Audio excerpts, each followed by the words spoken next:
আসসালামু আলাইকুম, আপনাদের সামনে নতুন একটা ভিডিও নিয়ে চলে আসলাম। এখন আমি যে ফিটিংটা করতেছি 3-4 ফিটিং, এই ফিটিংটা হলো হট লাইনের জন্য, মানে গরম পানির জন্য আমি ফিটিংটা করতেছি 3-4 দিয়ে।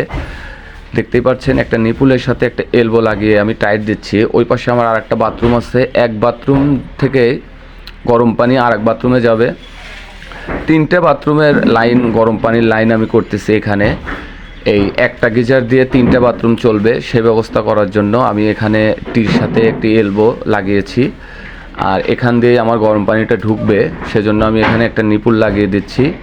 নিপুল লাগানোর পরে আমি যে আমার ঠান্ডা পানিটা আসবে সেই ঠান্ডা পানিটার জন্য নিপুল লাগাবো, তারপরে আমি আমার গিজারটা ফিটিং করব।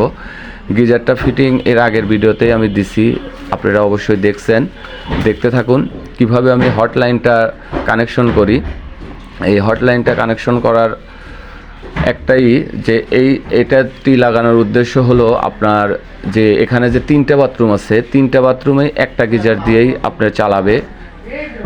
একটা গিজার দিয়েই আপনার 3টে বাথরুমে গরম পানির লাইন সাপ্লাই যাবে। দেখতে থাকুন কিভাবে আমি এই কাজটা করি। ধন্যবাদ সবাইকে। আসসালামু আলাইকুম।